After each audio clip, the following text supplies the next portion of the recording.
Teen Mom fans believe Mackenzie Edwards has gotten back together with her troubled ex, Ryan, after she posted a rare new photo. The supposed clue came after a fan screenshotted a clip from the MTV star's Instagram post. Mackenzie, 27, recently got full glam done by a medical spa titled SSA Beauty Bar. In the video, she noted all of the positives that happened during her experience. However, fans noticed something that could be a hint that she might be back with her ex-husband, Ryan, 35, who is serving time in rehab after being released from prison. On a popular teen mom internet forum, they noticed she is wearing her wedding ring again on her finger. Are her and Ryan back together? The original Reddit poster questioned.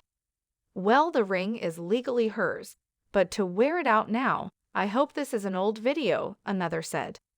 It usually takes a woman 7 attempts to successfully leave an abusive or toxic relationship.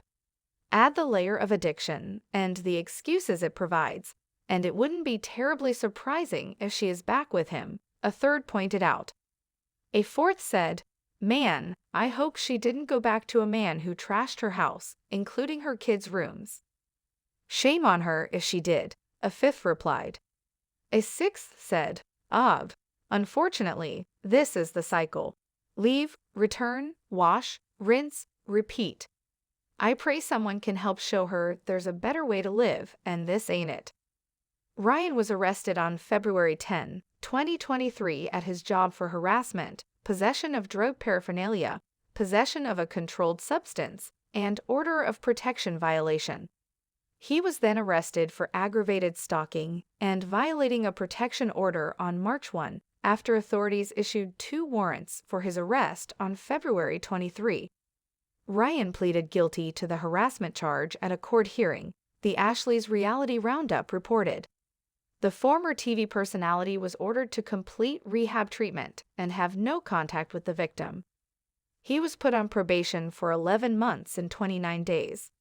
The possession of drug paraphernalia, stalking, and order of protection violation charges were dismissed. As for his possession of a controlled substance, he was sentenced to rehab with the option of the time being reduced for good behavior after 6 months. He was then arrested on April 7 for possession of a controlled substance and driving under the influence arrest after the teen mom OJ alum was found unconscious in the driver's seat of his truck. The U.S. Sun reported from Ryan's April 20 hearing regarding the 4 charges. Ryan was initially admitted into rehab on March 16 and discharged April 3. The state's attorney called an officer to take the stand at the hearing, as the official explained of Ryan's April 7 arrest for a DUI and possession of a controlled substance. "I was dispatched for a white male in a white pickup truck who was unconscious and unresponsive. The vehicle was running in drive. The truck rolled into a curb on the driver's side. The curb stopped the vehicle. It was just Mr. Edwards. He was unconscious, unresponsive. Fire was there. They were using a lockout kit to gain entry to the vehicle. He did not regain consciousness until he was put in medical and administered Narcan. There were 2 small baggies on Mr. Edwards, a white blue powder and a crystal substance." A lawyer for the state then said, "He has a drug problem. He had an opportunity to pursue rehabilitation. He failed to do that. He was there for 2 weeks. He left the facility contradictory to the staff's advisement. The staff was trying to keep him there. He was ordered to be there for 45 days.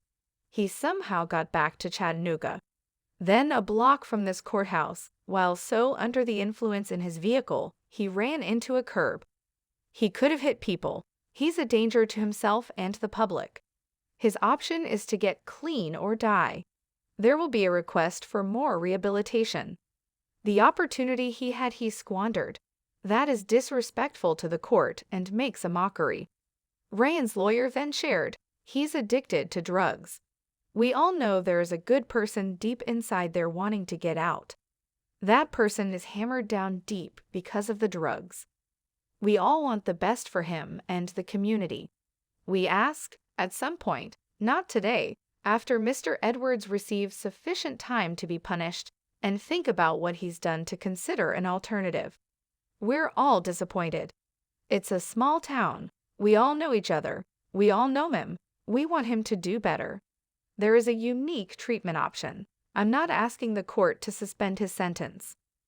They then called up the Director of Court Services, who recommended Ryan receive monthly shots and attend a 2-year program. She said he would go into a residential program, and at some point he would get a once-a-month shot. It curbs cravings coupled with treatment. Just a shot isn't going to do it. He says he will do that. He would go in and stay at our facility. Then step down to a halfway house, a separate living house. They do counseling for 2 years. The judge added, "We all know Mr. Edwards and his family. He's a very fine young man. He's very talented at what he does. We've all watched him grow up. He is not a bad person. He just got addicted to hardcore drugs. He's an extreme danger to himself. He died on Broad Street and had to be brought back to life. You would have been dead. You should realize that. He's a danger to the public by driving his truck on drugs. Rehab won't be good because he won't do it. He needs to grow up, you know that. You have 3 kids. You may have some problems with your wife, but you have 3 kids. I'm trying to save your life. I'm going to revoke probation for 11 months and 29 days in custody. At some point, I may send you to rehab. You won't do it now. It's because the drug addiction is so strong. You can't do it. You have to grow up and want to save yourself. I'm going to do what I can to save you. If you come across someone at drugs at Silverdale, stay away from them," the judge concluded. Ryan was back in court on Wednesday, June 7. The Ashley's Reality Roundup reported that the representative from CADAS requested Ryan be sent to rehab when a bed is available and to begin Vivitrol shots to help curb his opioid dependence. The U.S. Sun then exclusively reported from his hearing on Friday. A representative from CADAS told the judge a bed would be available on July 18.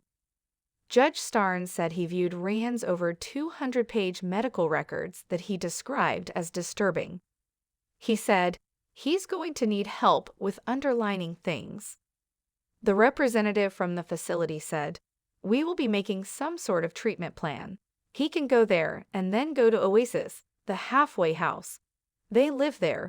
He would also get the injection." Judge Starnes ordered Ryan get a hair follicle test to make sure he's clean before taking the shots to curb his opioid addiction. A lawyer for the prosecution wanted to confirm Ryan is unable to leave the rehab facility. The rehab representative said he cannot leave at any time unsupervised while in the 28-day program. Ryan's lawyer then mentioned him having contact with his children Jagger, 4, and Stella, 3, as he wants to speak with them on the phone. The prosecution said Ryan's estranged wife Mackenzie understands it's important for the kids to communicate through her as they ask about him. The judge agreed to lift the no-contact order so the kids can communicate through her. Judge Starnes ruled, "We'll give you a furlough. It's time for you to go to the program. It's your last chance to do this. You need to do what you can. If you violate rehab, if you leave, you'll be charged with escape and you'll get consecutive sentences." He ended, "You don't want to spend 2 to 3 years in custody if you can get treatment." He will return to court on August 14. Ryan has also been involved in a nasty split with his estranged wife. Mackenzie filed a petition for a protection order against Ryan on February 8. Mackenzie wrote in court papers of an alleged January 15, 2023 fight, arguing Ryan punched holes in the walls and doors. He held me up by my neck to the wall, threw me down in the hallway, and said if he could not have me, no one could. Opened pocket knife, put to my back like he was going to kill me. This was in front of children. I tried to leave, he smashed my phone, and took my car keys. In the petition, Mackenzie claimed of a January 24, 2023 fight. He came into the bedroom where I was laying down, pretending like he's going to punch my face, breaks the bed with me in it, getting in my face and yelling. I went to get kids and leave. He wouldn't let me leave. Threw me down in the living room. Threw menthol nicotine in my eyes. She then described a February 8, 2023 phone call where he threatened her, claiming, "Phone call threatening me, saying I'm not going to like what's going to happen to me." The former MTV star initially requested Ryan have no contact with her and stay away from her home and workplace. She requested temporary custody of their children, though she did not ask they be protected from their father. On February 9, the court issued a temporary order of protection. Ryan told the U.S. son of Mackenzie's claims at the time, "I don't speak for her. I never wanted to hurt her, just tried telling her. I would have loved to work on it because I still at the time wanted to." Mackenzie did not immediately respond to the U.S. son's request for comment on the petition. Mackenzie filed for divorce from Ryan on February 27. Mackenzie, who married Ryan in 2017, listed their separation date as January 2023 after he became erratic and violent. Mackenzie requested to be the primary residential parent of their children, as she is fit and proper. She requested Ryan provide child support for Jagger and Stella, as well as alimony for her. He also shares son Bentley, 14, with ex-Matty Bookout, while Mackenzie also has a son from a previous relationship. Please subscribe my channel Teen Mom Update.